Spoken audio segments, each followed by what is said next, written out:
Welcome to this special Halloween edition of actualize.org. The topic of tonight is going to be fear. And the question is, what is that one thing that's worth fearing in your life? What is the one thing that you should fear tonight and every night for the rest of your life?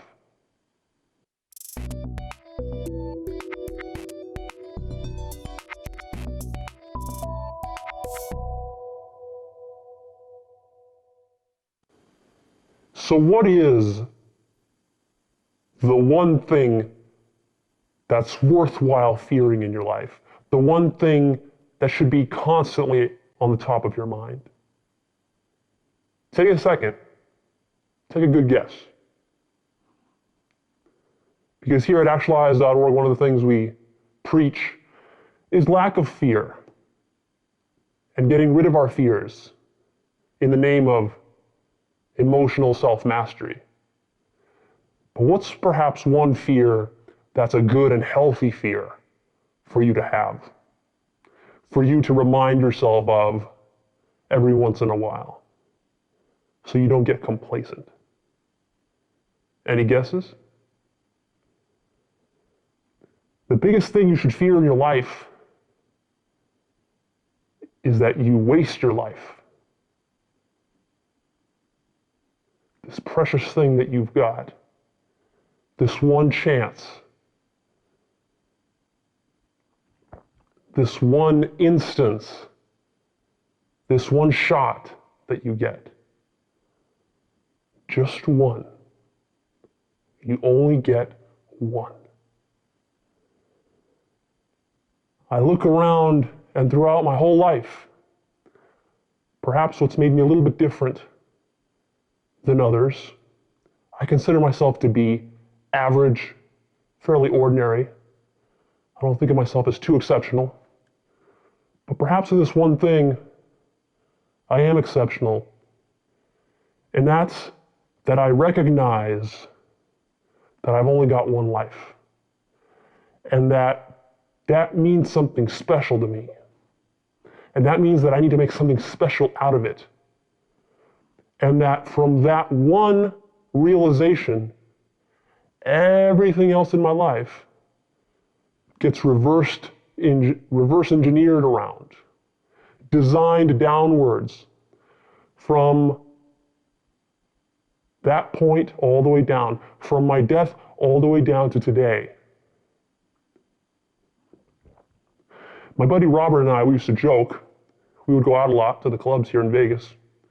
And we would joke because we would say that we're living our lives right now every day as though we're having a midlife crisis. And we would look and we would point out people who seem like they might have a midlife crisis 20 years from now, or 10 years from now, or 5 years from now. But we were happy that we were living our lives as though the midlife crisis has already come. Because at the end of your life, you're only going to have regrets over the things you did not do. In my own life, I already feel like I've gone through 2 or 3 midlife crises, and I'm not even 30 yet. And I think that's healthy, because what I see is I see people stumbling around through life, unmotivated, petty, shallow, pursuing things that they don't know why they're pursuing them. Busy, running around like hamsters in a wheel. And I've been guilty of this on a small scale, but somewhere in the back of my mind, on the large scale, I've never really lost track of what we're playing for here, what the ultimate objective is. And that's to make something special of your life, and to make sure that every single month and year of your life, you're staying on track with something big and special.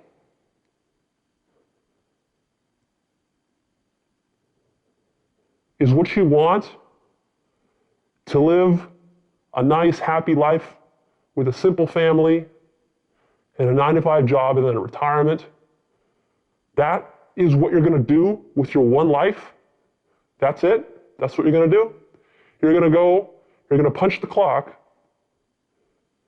for 8, 9 hours a day for 40 years of your life, doing work you have no emotional connection to, doing work that isn't serving the universe or the world in any especially important way. And then you're going to come home, you're going to sit on the TV, you're going to eat some boring food, maybe you're going to have some boring sex, maybe you're going to play with your boring kids, teach them some boring things, and then you're going to do that over and over and over again. And then maybe once you retire, you go fishing somewhere, you'll travel once in a while, and that's what your life is going to be. Really? That's what your life is going to be? That's what you're going to do with this one life. Do you realize what this life is? I feel like people don't really understand what life is. I mean, what is life? Look at your hands. Like, look around you. It's amazing. It's pure magic.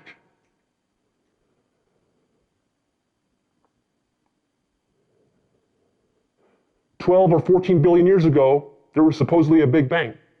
Before that, there was who knows what. Not even nothingness. And then from that Big Bang came out all the matter, all the energy, and it took billions of years for all that to cool down, congeal, create stars. Those stars morphed and drew in dust clouds, created planets, exploded again and again and again, creating heavier and heavier elements until more and more denser planets could be formed. And then 4 billion years ago, we got the Earth. And the Earth was just a molten ball of lava, and then slowly it cooled, until finally little organisms started to run around it. And then we had 3.5 billion years of evolution. This amazing thing, if you've ever studied the complexity and richness of evolution, it blows your mind. It brings you to tears when you study how intricate everything is and how well it all works together. And from that arose reptiles and amphibians, and then mammals and dinosaurs. And then there was a giant cataclysm 65 million years ago that wiped out the dinosaurs and allowed for the mammals to rise. From that, there were tens of millions of years of evolution until finally primates started to become more like what humans are now, hominids. And then from that, there was a whole series of progression and evolution up to the Homo sapien. And that's what you are. And then there were hundreds of thousands of years of evolution upon that, of civilization and culture, technology and language and all this, and art. And finally, here we are in the 21st century now. And you yourself, what about you? Your mom and your dad, when they got together,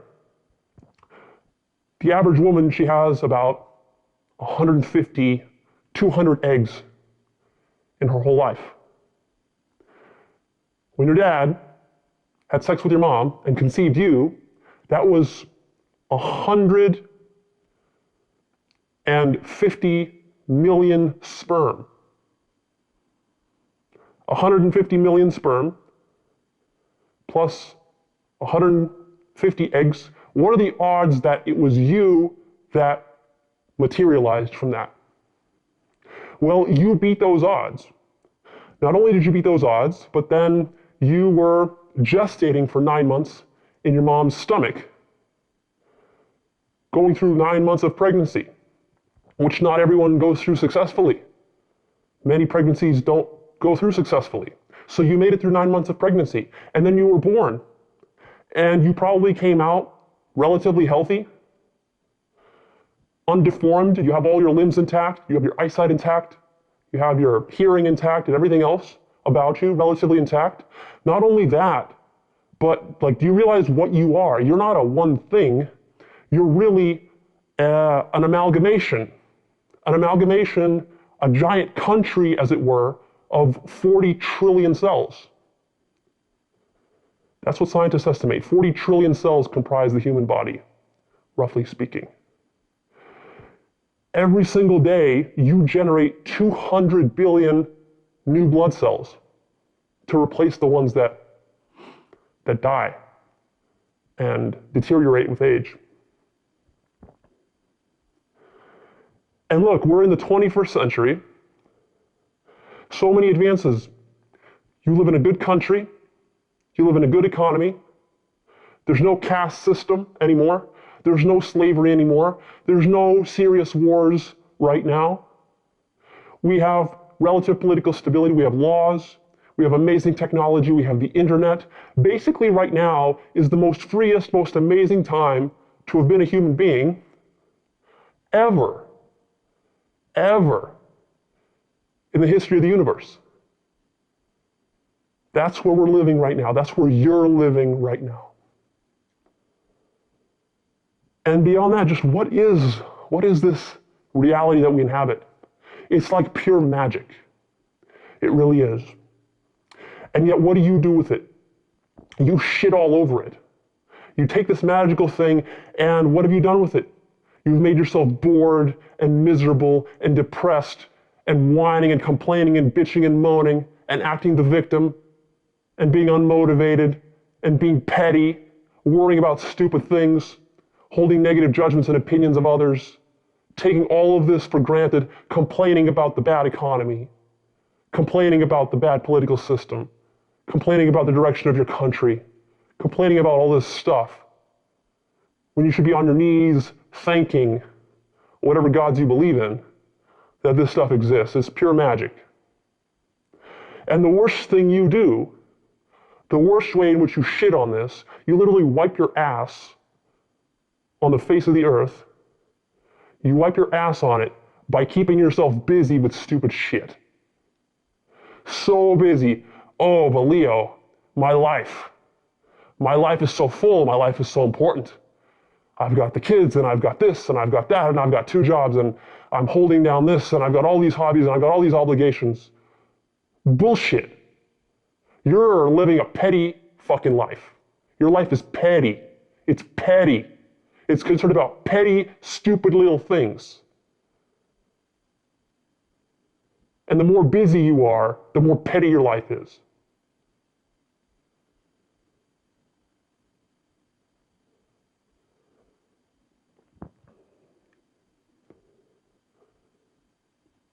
I challenge you to live a noble life. Take whatever goals you have for your life, your highest aspirations and visions that you have for yourself, for who you want to be, for what you want to happen in the next 20, 30, 40 years, and change them. They're not noble enough. Change them to something noble. Change them to something beautiful. Change them to something inspiring. And not because I told you to do it, and not because you care about the legacy you leave behind, because none of that matters. Your legacy doesn't matter. Everyone's going to forget about you. No matter how successful you are, in 5 or 10 generations, no one's going to know about you. No one's going to care. But you yourself will care when you're lying on your deathbed. You will care. You will care about what you did with your life, and you will realize then just how precious everything is. Imagine right now that I told you that you only have till the end of today to live.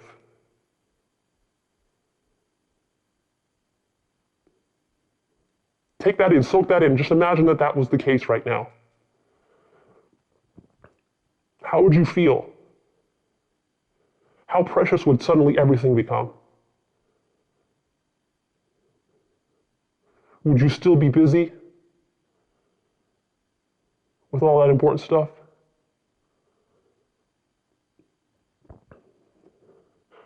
I want you to change your goals.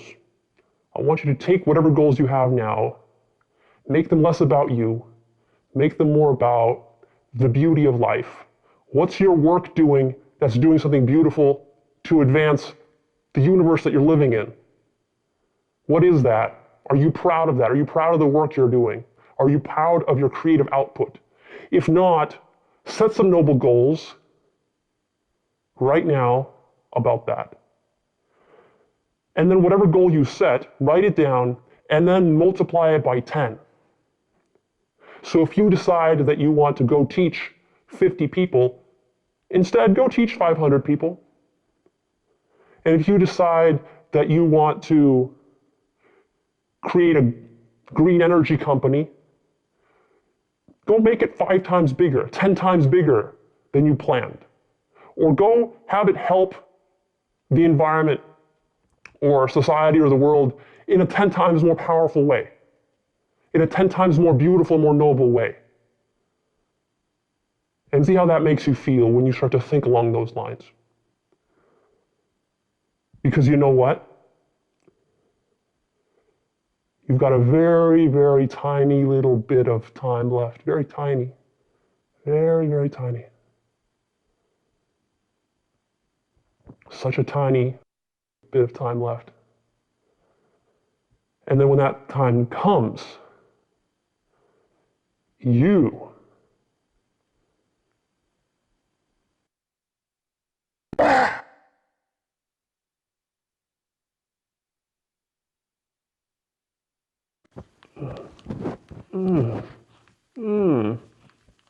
yeah. Oh yeah.